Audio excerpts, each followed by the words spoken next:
Lisa Wells is an author, poet, and co-founder of a small nonprofit press based in Seattle, Washington called Letter Machine Editions.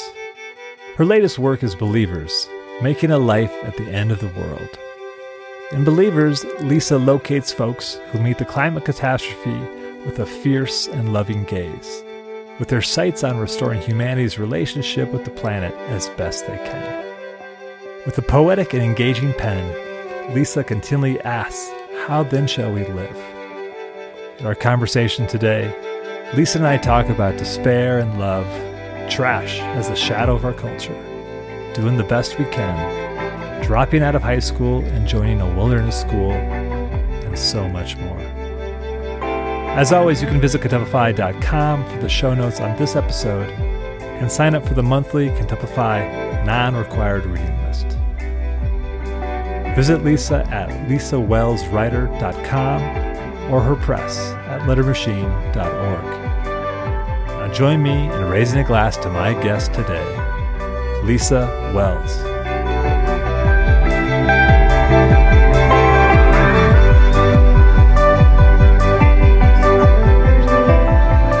Somebody, creatures and beings, can you share where you are in the world right now in the space that you're in?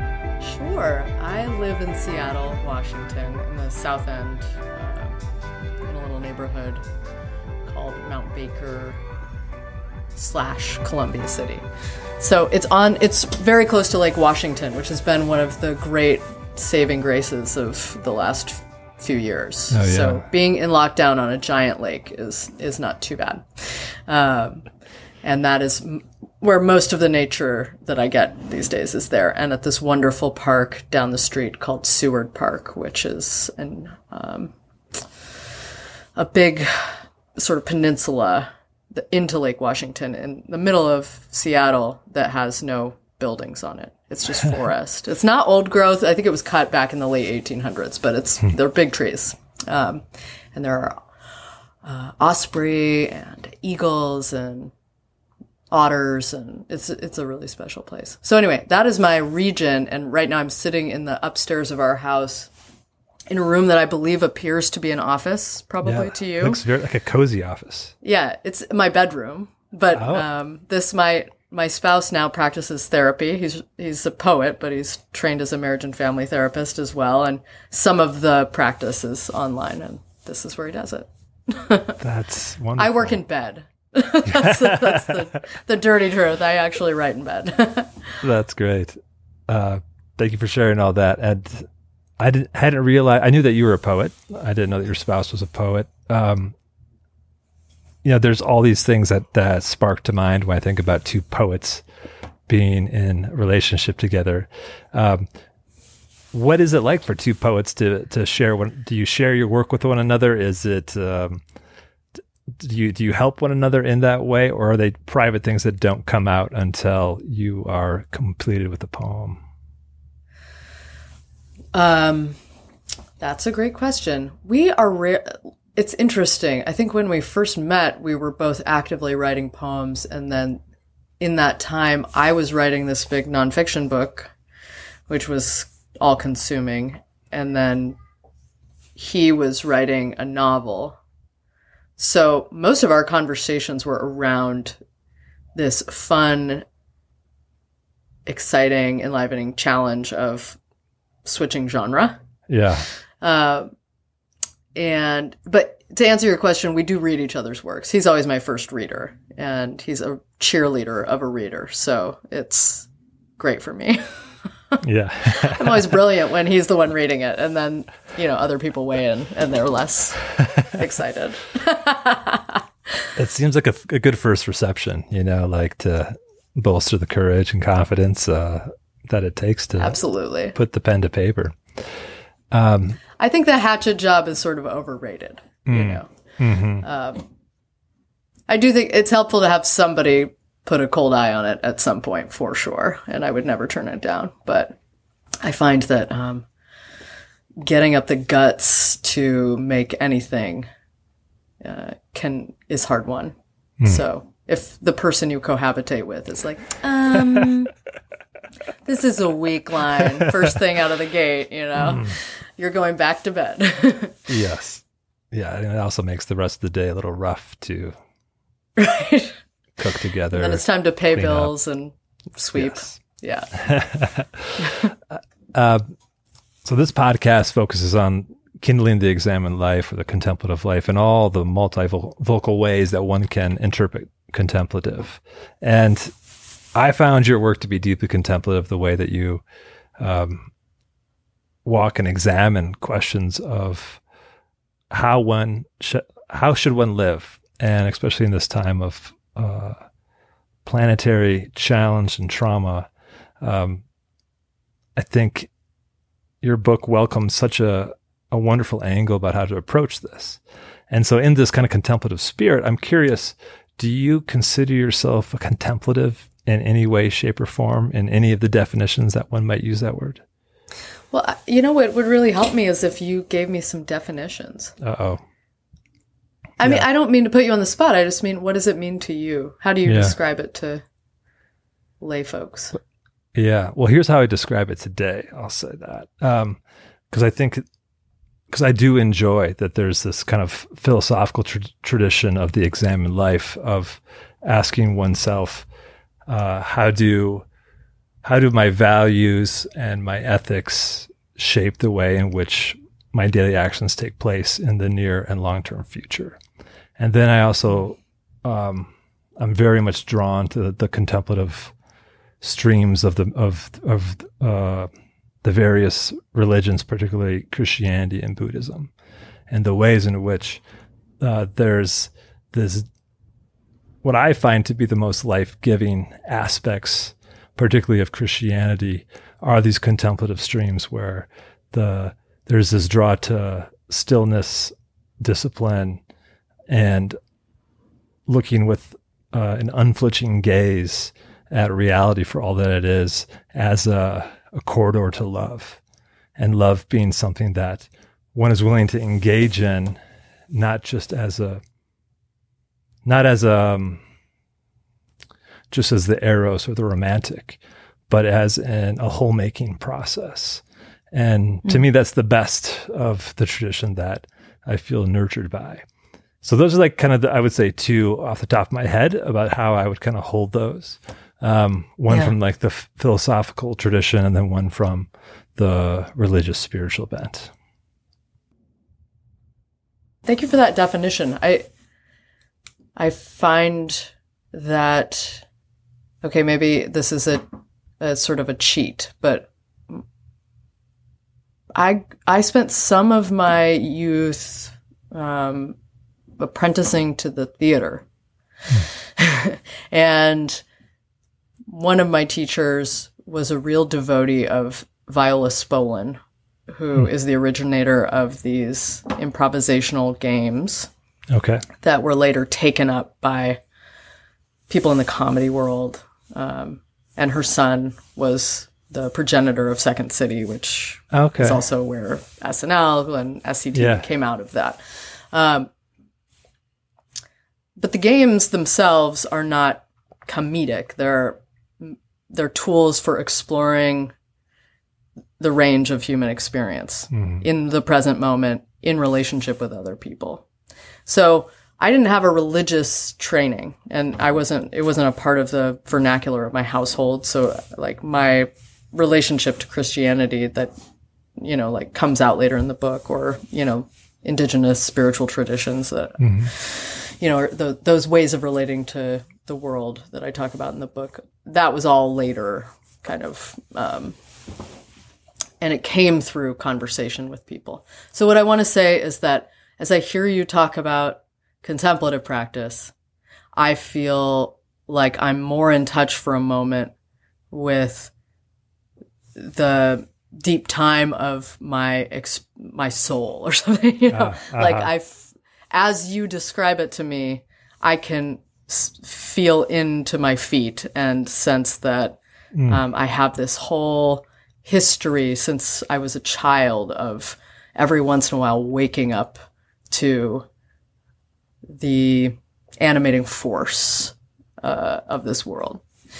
and what a pleasure it is always when that happens, and how bereft I feel when it doesn't.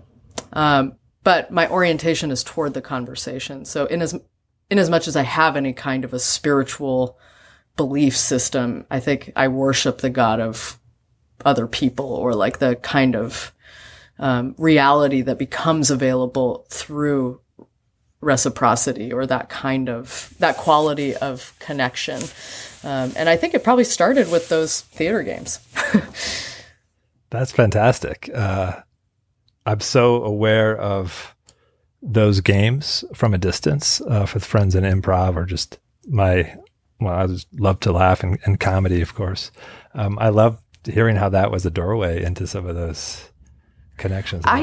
I just think she's an undersung genius. Like some people, like Alan Alda loves her. You know, there are some people who are really devotees of hers, but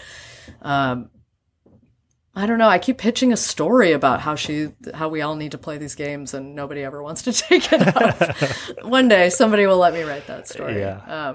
I think it's, it's like probably when I don't know how you practice, but when you sit in a room with other people and you draw a circle around the container and you set an intention, there's a different, it's like the barometric pressure in the room shifts, and you feel something. And if you want to call that something God, or if you want to call it the group's sort of collective intelligence or whatever, I believe in that thing.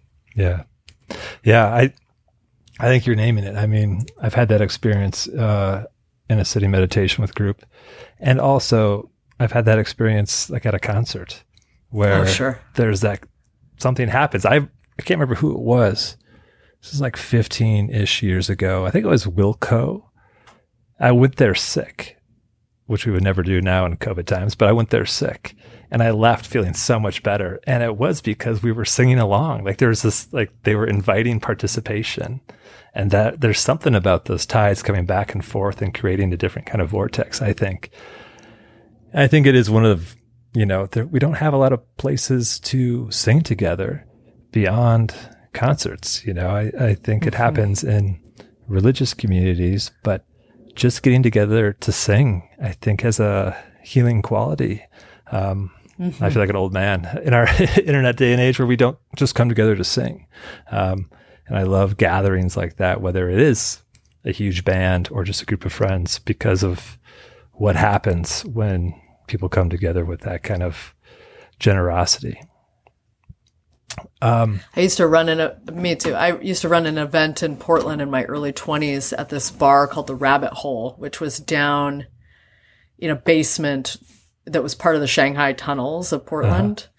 And it was called the Hootenanny. So people would come and they'd have a printout with the lyrics of the song they wanted to sing, usually a cover, Yes. And then they'd take the mic, they'd have their turn. So it was like an open mic, but it was collective. That's rad. Those were good days. I don't know how you would even mobilize an event like that anymore. Maybe in Albuquerque. Yeah, my wife is she's really good at organizing singing. It's just so steeped in her family tradition. It's awesome. When we get together with her extended family, it's like the hymnal and the American Songbook are open, and everyone knows the songs. And I'm like, I don't know the song, but I just am so happy to be here. It's a great tradition.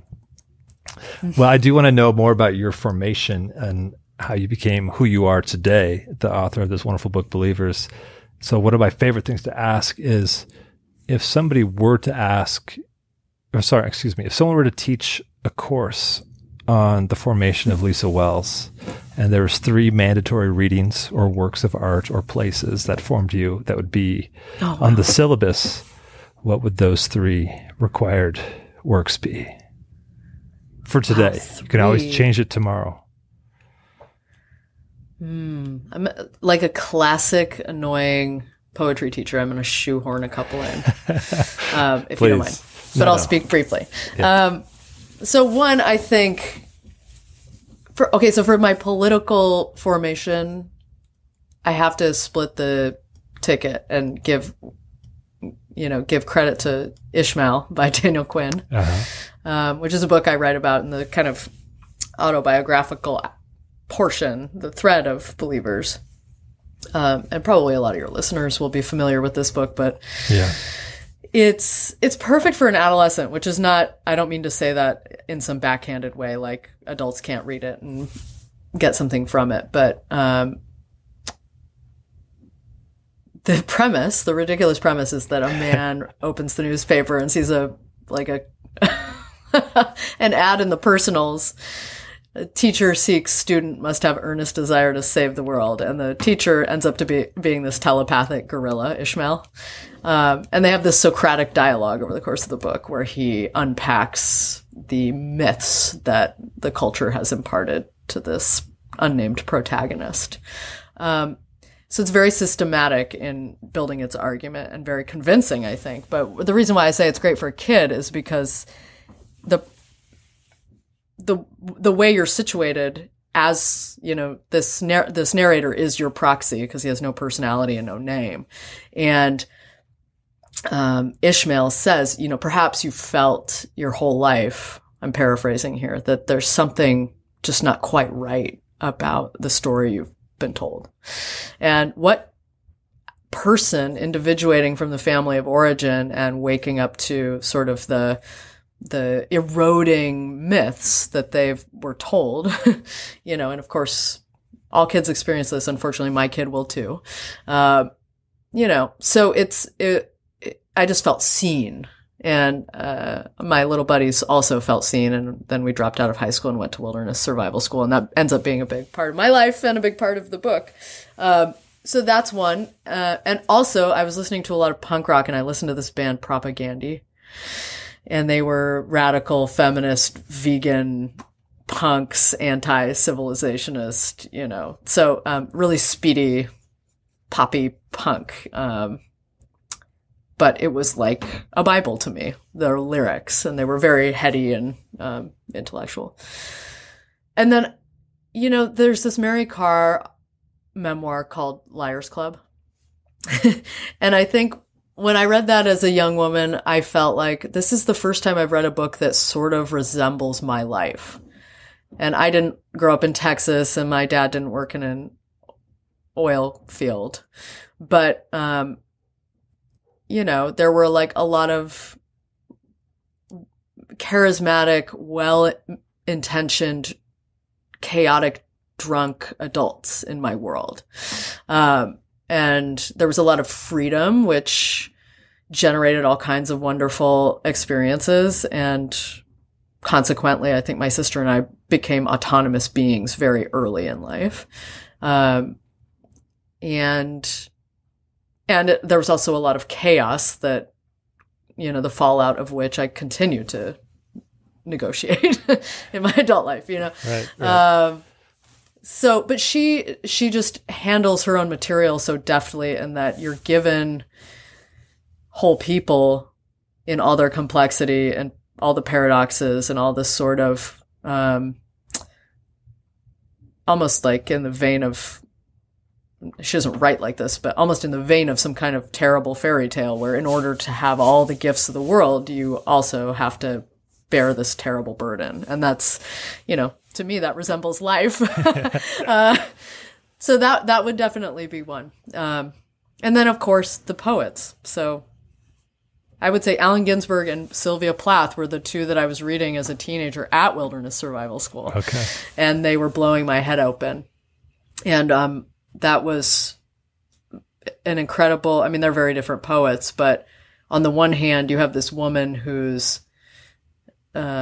pushed past her conditioned repression to speak candidly and with rage. And it's like an atomic energy, which is why she's still continues to be like the favorite of adolescent girls everywhere. Right. And then also a similar kind of atomic unfurling in the lines of Allen Ginsberg, where here's a person coming out of the 50s into the 60s and just, throwing off the shackles of his repressive culture and speaking with also all of the force of that inheritance. So, his language is biblical, and it's dirty and sexy and violent and drugged out, and it's everything, and it's contemplative, and everything all at once. That's probably a longer answer than you bargained for. No, that was fantastic. I love that question. I think it's a generous question. It's a fun question to even just throw out at a dinner party it's a way to get to know somebody so concretely. Because we could seriously, I feel like, spend the rest of the conversation on that. But I do want to know what contemporary poets are speaking to you right now? Well, back to the conversation thing. It's actually painful for me not to ask you the same question. Like, what world is this in which you ask me that and I don't ask you? But of course, this is a particular format. But there's no world in which you and I would be at a dinner party, for example, and I would not turn it back to you. What poets are speaking to me? What can you finish the question? Yeah, what poets in adulthood are speaking to you now, contemporary or from the ancients? Who's ringing your bell right now?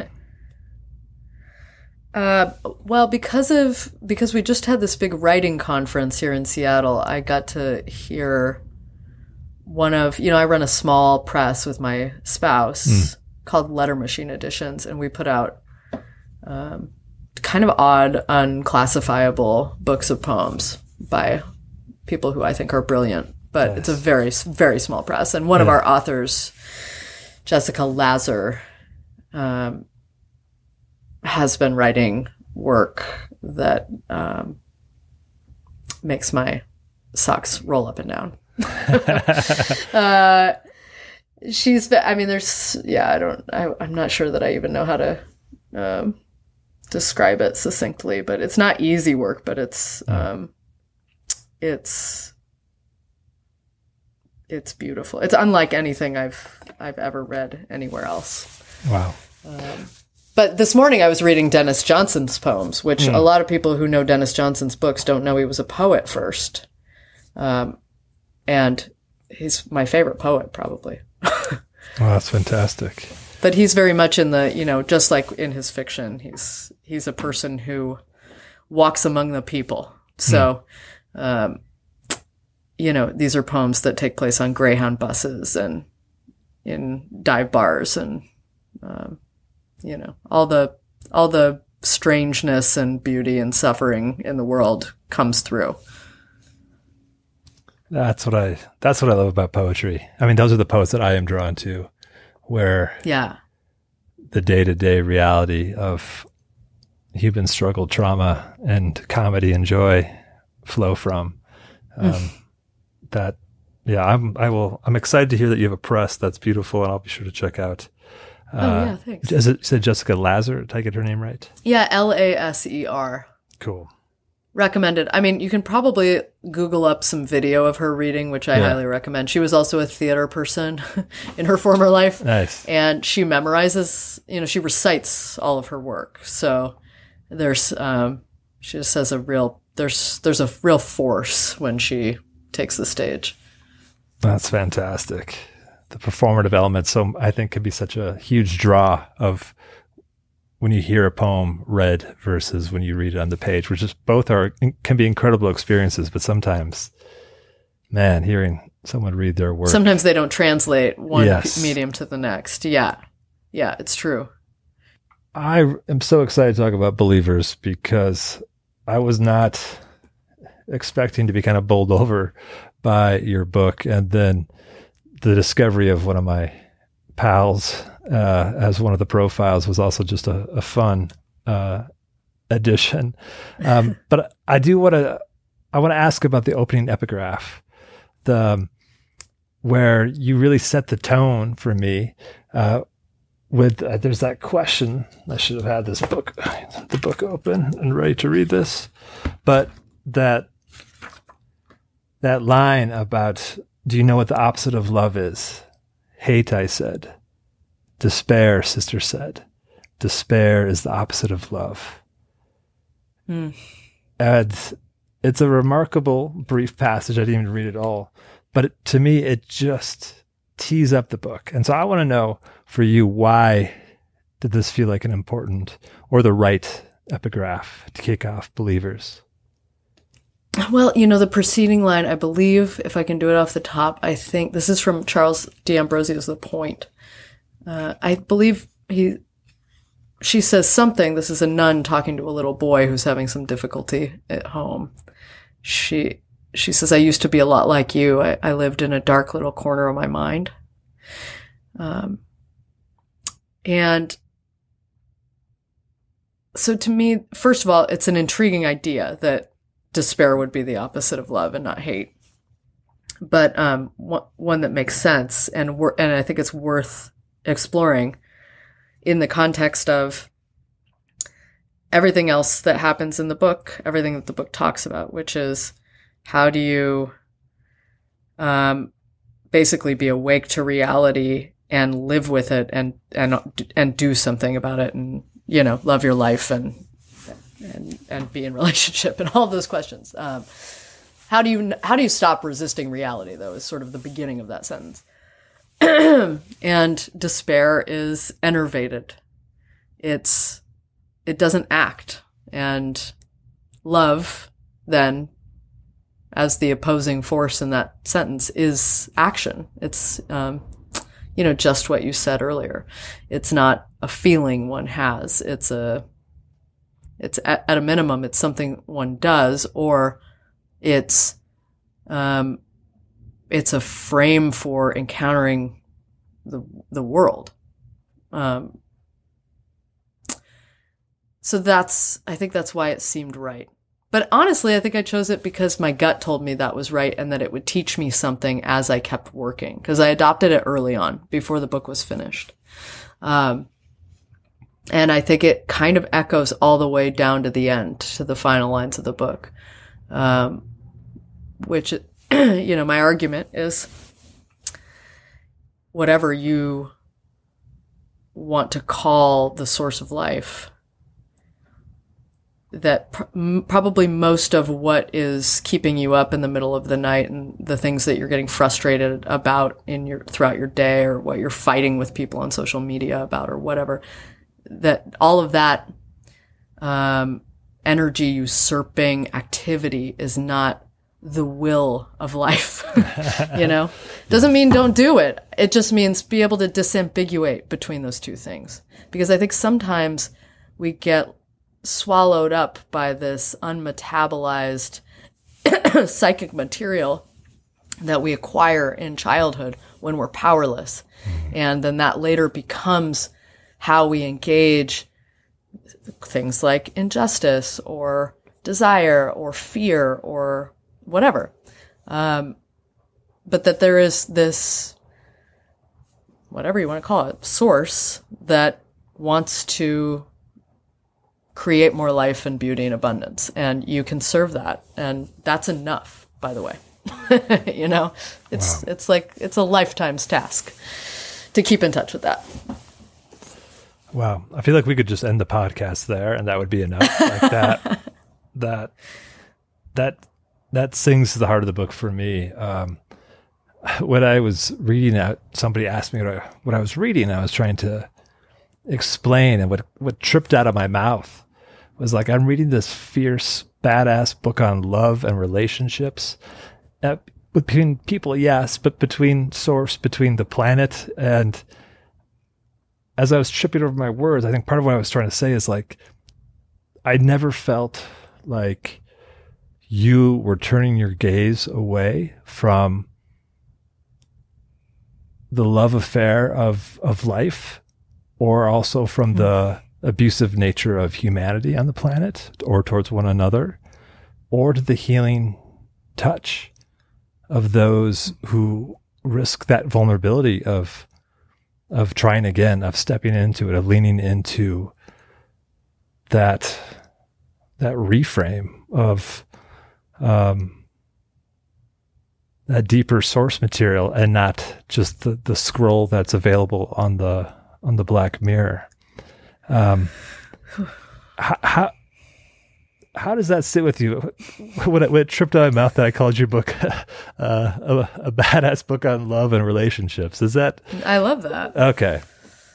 I love that. I mean, I think it's not probably what people will, if they pick up the book thinking that's what they're going to get, they might be disappointed. But I can tell you, when they pick up the book thinking it's what the publisher's copy says, they're often also disappointed. You can go look on Goodreads.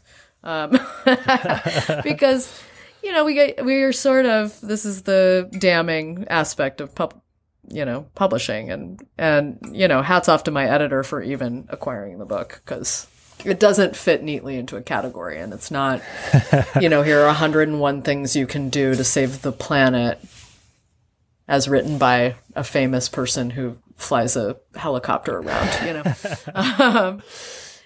so this is, I think my training as a poet too, or maybe I became a poet because this is just naturally how I'm like inclined to engage a subject. But the one rule I have for myself, because I'm not a particularly gifted anything, insert the blank.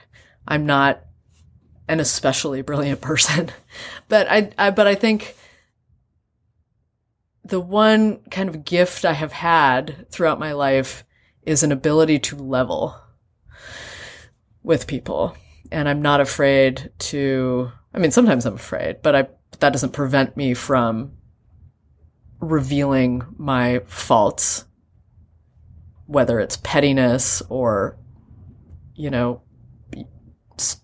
like blockheadedness or whatever.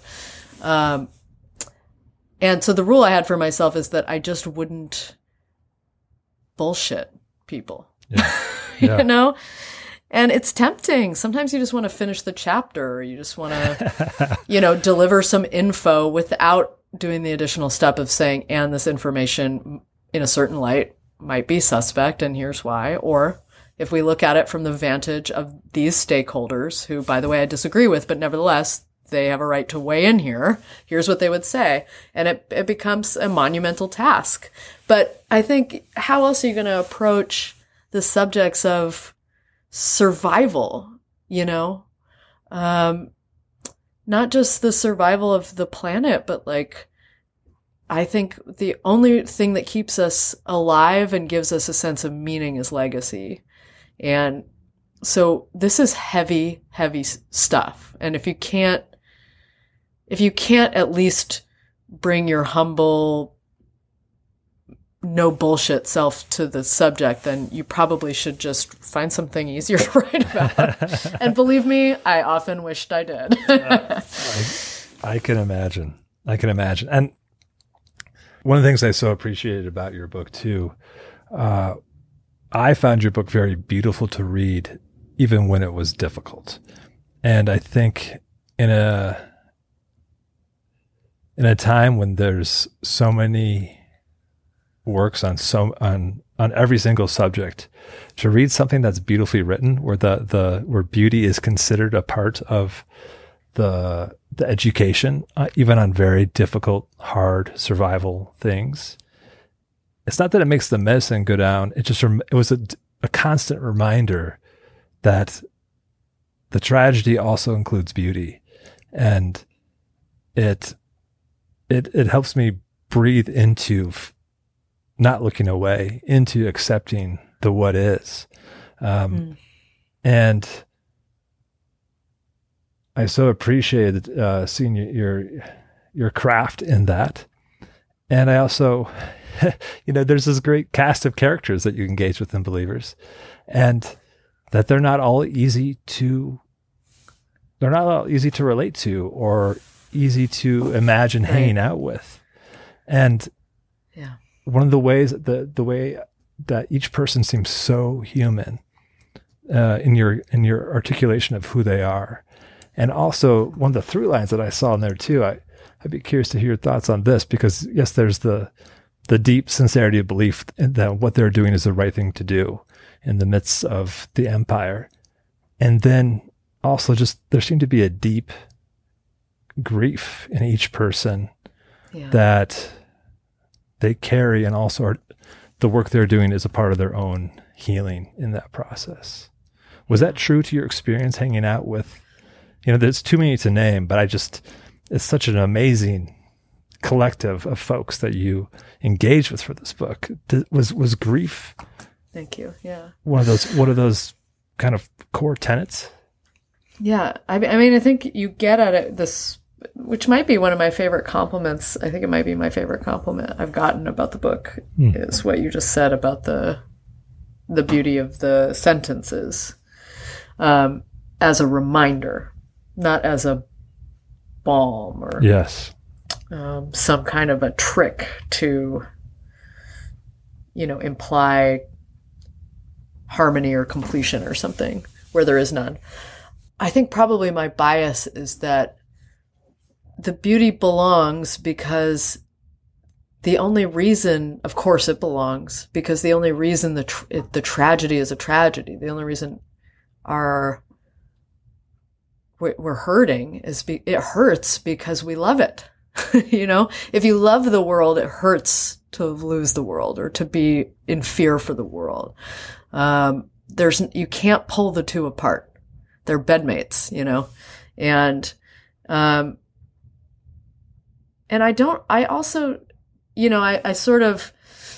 I think the people I write about wear their grief and flaws on their sleeves. A word I hear a lot from the radical Christians is brokenness, right? Like this idea of like being loved in your brokenness. And I like that. And I'm not going to say anything discounting of that word, but I think often there's an emphasis on the brokenness. And I don't think you can unearth a person on planet Earth who does not have the same quotient of so-called brokenness. Like some people are very high functioning and able to sort of, make it work. Like, whether through dissociation or sublimation or, compulsive exercise or whatever. Like everybody has their ways of coping. I certainly have mine. And I think if you let the world in, this is the mad prophet in the street who goes, whose like hair is all wild and they're weeping and they're dirty. And, like you can't go back to your day job when you let the beauty and brutality of the world in. So I kind of think that's who I'm writing about. They're like, they're cutting that figure. And I don't say that to kind of glorify them. I just think they're willing to say a little bit more about a truth that we all have access to, I appreciate you saying that. It makes me think of that each person in your book is an intensified and enlarged version of all of us in a way to kind of take into a few steps or one step beyond maybe where we are currently at. Obviously no one's normal, but like if you're in the day-to-day of American culture, these are folks who have crossed that line into a different space. And you can hear them so loudly because it is out of the quote unquote norm of voices that are bombarding us. Right. Yeah. And it comes at a cost, I think probably in spiritual traditions, there's this idea of the householder, and then there's the person who goes and sits on the mountaintop or goes into the streets or, whatever, like goes to the edge of the world or, so I do think they are kind of filling that archetype by and large. These are people, not everybody in the book, but most of them are people who, couldn't or wouldn't kind of get with the program, the more domestic program. And so they have stepped into this kind of visionary role. But, we've learned a lot in recent history about how thin the line between a visionary and like a cult leader can be. Yes. And there are moments in the book where, certain figures, it becomes like ambiguous, what is this helping? And I include it not to single them out, but because I think it's, again, a risk that we all run on our little morality crusades.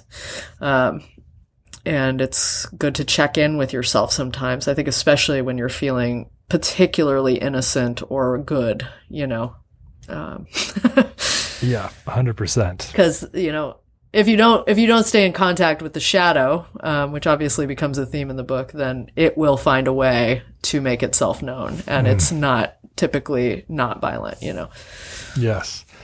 Let's talk about the shadow for a second, and let's do it through the lens of trash. Great.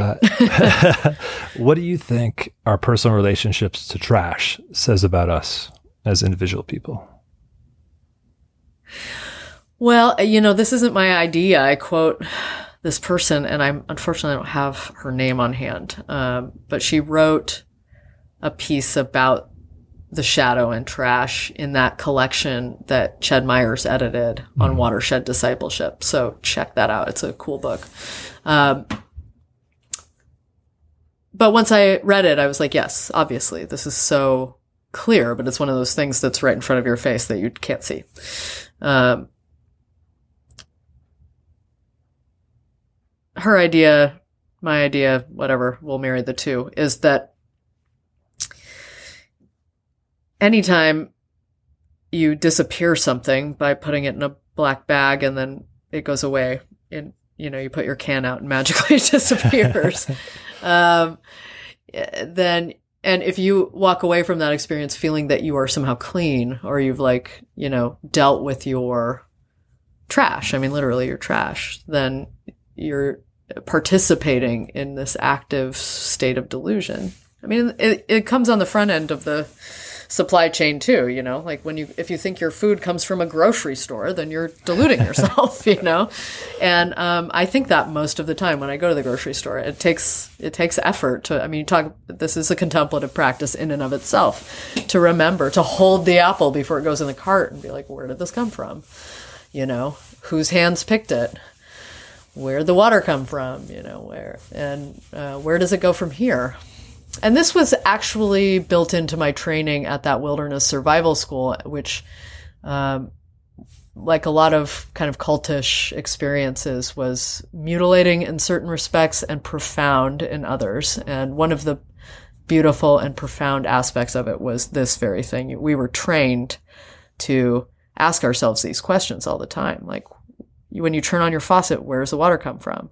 And it's not a question to just sit with. It's like, hit the books, you know, find out where does it come from, you know, who's upstream and who's downstream.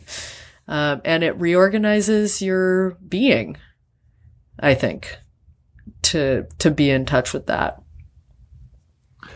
Yeah, I love that. I found that so riveting to have those questions ready at the hand, as going about daily tasks and not letting yourself off the hook. And what we choose to be intentional about, what we choose not to, especially when we think about that at scale here in the Western world in particular. But Paul, I want to say something about this now, because I think one of the mutilating aspects about that school and a lot of schools of thought, period, is that, you know, that it's like you're striving to be a better human in order to learn this information.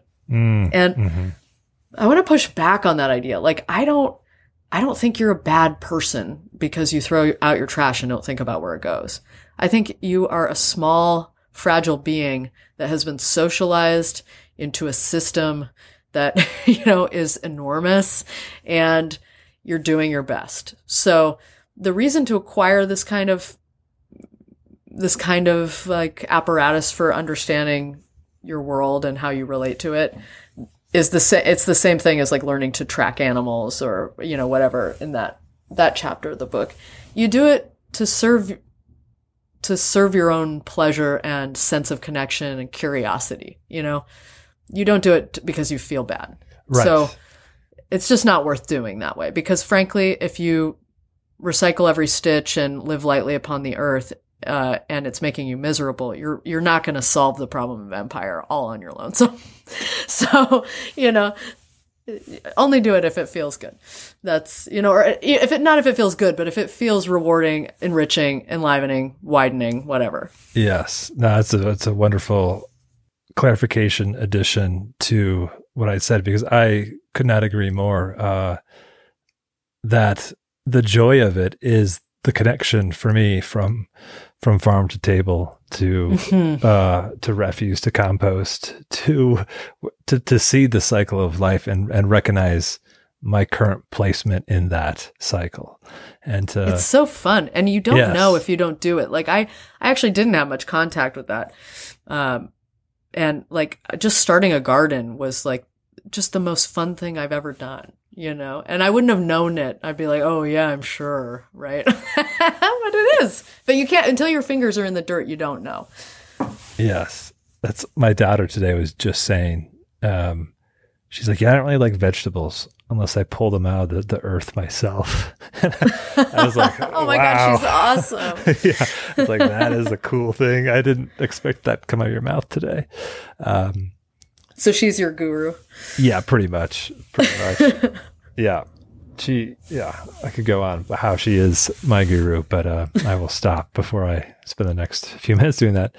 So there's this little, I don't know, conversational game I like to play, just because there's always so much that I would love to talk about from someone's book or from their work. And, we don't want to be here forever. And also, there's just these things that kind of hooked me or grabbed me. So it's a little game I play called Overrated or Underrated for Kindling the Examined Life. Oh. So I'm going to give you a list. I'll go one by one, and I'll ask you whether you think it's overrated or underrated for kindling the examined life. So you can say your piece and then why you think that's so. Does that make sense? Yeah, it's like Roger Ebert. Thumbs up or thumbs down. That's right. Okay, good. So first one, overrated or underrated? Ruderal. Am I saying that right? Ruderal. Ruderal. Yeah. Yes.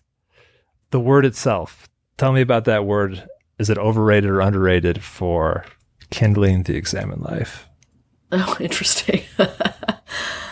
So ruderal ecosystems, there's ruderal plants and then there's ruderal ecosystems. These are like, you see them all the time. This is the stage where life begins to come back after an ecological disaster. And the disaster could be man-made, or it could be, come from a storm or something in nature.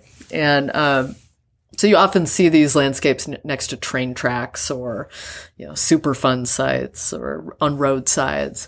And ruderal plants are the plants that colonize these spaces, and they're often considered kind of ugly and weedy, and people want to fix them. But one of the metaphors of the book is that we need to think of ourselves like these plants that are coming into disaster zones and creating more life than there was before, like first responders. So, do I think it's overrated or underrated?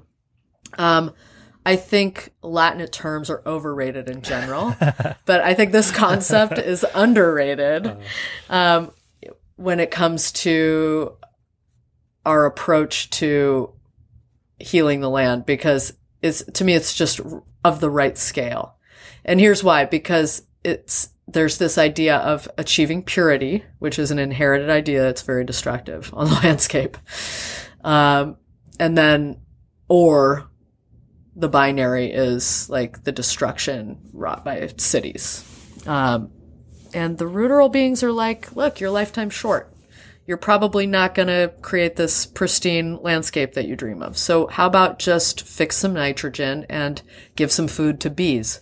Like be realistic about what you can offer. And yet this act of healing this one place is, it's kind of the whole banana, you know? Oh, that's fantastic. Next one. To mix my fruits and vegetables. Yes. Yeah.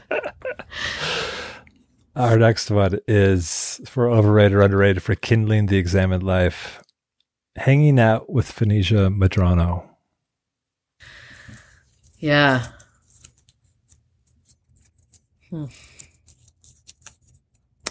So this is a person in the book that I hope you guys will read it, get it at the library, or you don't have to buy it. But Phoenicia is kind of the impetus for the book. I feel like I'll probably learn from her for the rest of my life. So it would be impossible to overrate her influence on my thinking and feeling. And also, whenever I can tell that I'm bullshitting and trying to sound cool, I can almost hear her, like, scoffing at me. But probably overrated in terms of a guru for people to go live with, which is not possible anymore because she passed away. But I'm sure people who lived with her for periods got a lot out of the experience, but I don't think it was necessary for the rest of us to learn the gist of what she had to impart, which is this very basic yet almost like unparalleled demonstration of the idea of giving back more life to the earth than you take, and being uncompromising in that single ethic, sometimes to the detriment of herself and others. But again, the argument I make in the book is that we sometimes need these trailblazers who are uncompromising to, throw the anchor way out there so that we can see what's possible. It pushes the banner forward for all of the rest of us. Yeah, here. I can only imagine what it was like to hang out in her presence. But her life and her work, it was just so challenging and inspiring and hard and all the things all at once. I was just going to say, I was just had brunch with the poet Rob Schlegel, and he'd read the book recently, and he was like, well, how people often anthropomorphize nature? I feel like that runs the other way with Phoenicia. It's like she is, but I think, Sada, who knew her well, and I didn't, who's I write about in the book, Sada was at one point said, I think beyond the sort of trickster figure, you have to go deeper than that. It's almost elemental. It's like there's something very ancient that speaks through her. And I don't think anyone who spent time with her would deny that, in addition, which is not a way of like creating a two-dimensional kind of enlightened being figure, because she was complicated. Right. Our next one. Overrated or underrated for kindling the examined life, dropping out of high school and joining a wilderness survival school. Well, I would say that act was not necessarily, I would say it's probably overrated for kindling the examined life, but I think the spirit of leaping from the realm of legibility into the unknown cannot be highly, rated highly enough.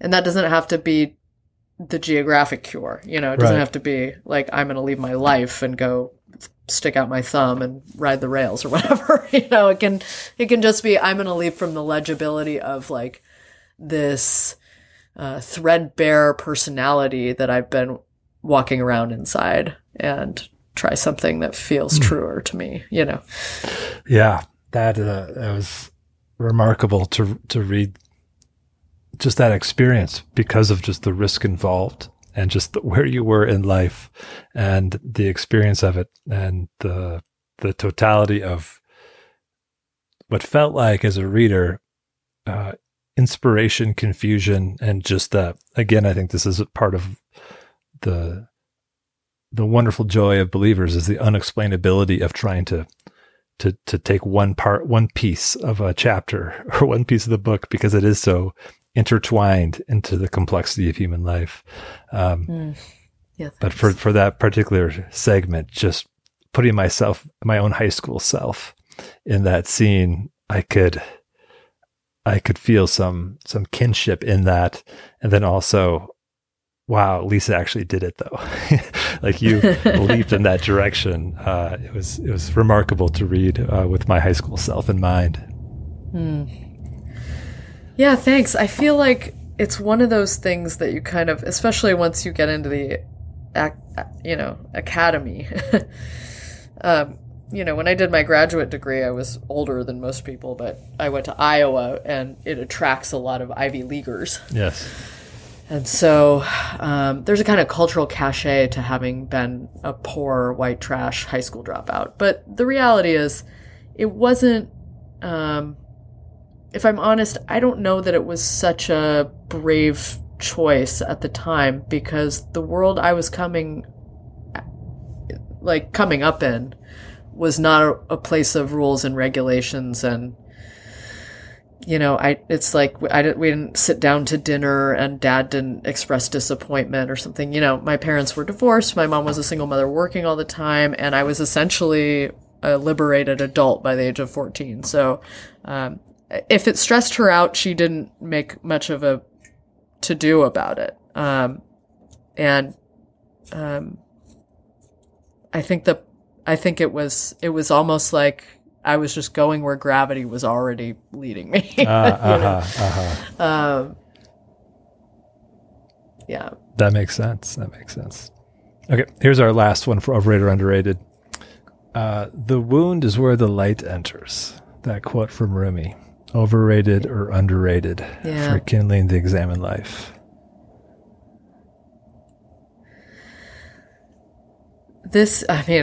I'm like a cliche of myself now because I'm going to give a slant answer to this too. I think the way that this becomes overrated is if it becomes like everything that bad that happened to me teaches me something kind of cliche. But if we read it as instruction, the wound is where the light enters you, then it's like it's saying, you can choose to look down at your gaping wound and see if there's any light in there, it's more of an invitation is how I read it for myself. And that feels true to me. That if I'm not navel gazing, but just actually examining the entry, I learned something. Thanks, I appreciate that. One of the last things that you do in the book is you invite the reader into embodied practice. Why do you feel like that's paramount for our times? I think we've kind of touched on it here, but just that directness that I felt in that closing chapter of step into the fullness of your life. Like, don't just read, don't just check a box on a whatever online petition, but show up for your life. Why did that feel like the right way to end Believers?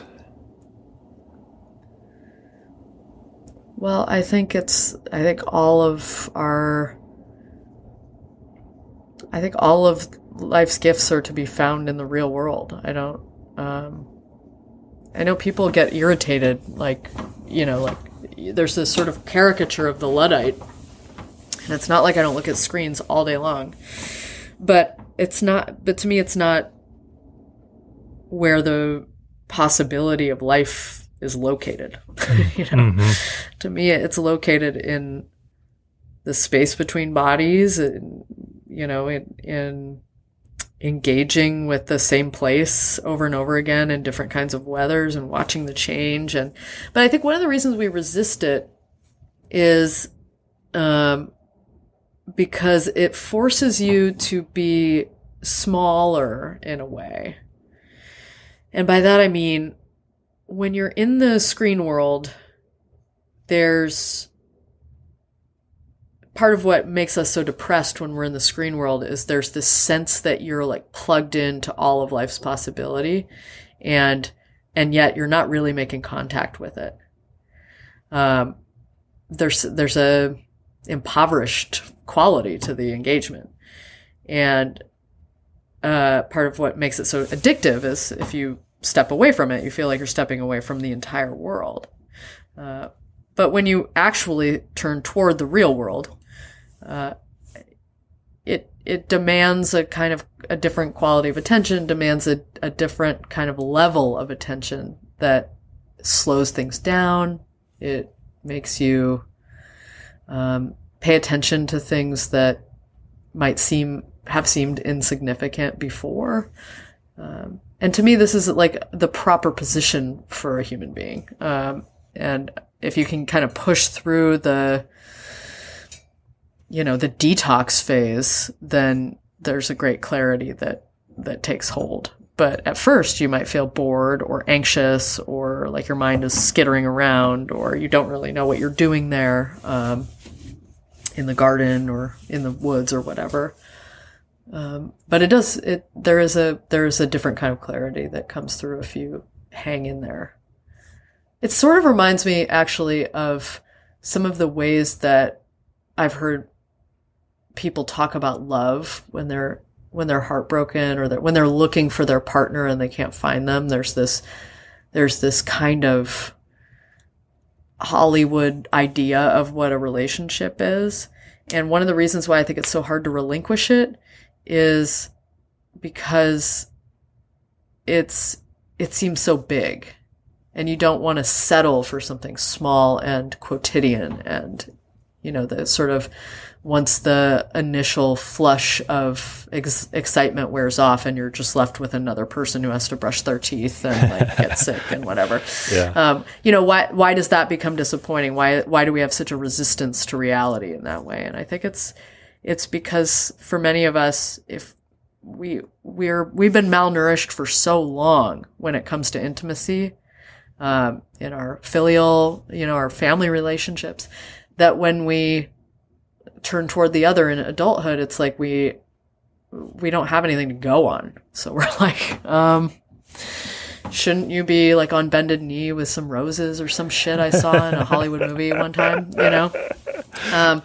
But my argument to my single girlfriends when they go to that place is like, all of the pleasure and beauty and of the possibilities of union are still ahead of you, and they very often happen when somebody needs to brush their teeth and you're pissed off at them or whatever. Yeah. That's fantastic. I could not agree more. The way you just rounded that out with what the gritty dirt under the toenails kind of love is, and just it's in the day to day, but it's part of that beautiful fabric of one's life, and we get short shrifted when we think it's roses and dinners out all the time, when that actually brings me more anxiety and it feels less life-giving than the really hard conversation about the things that matter, or how you live your life, or the things that make you cry. I think I've learned that anytime my wife says, "Oh, this poem, I want to read you this poem that I discovered," like that's a really important moment, and it's going to be in the middle of the chaos of life, because it's that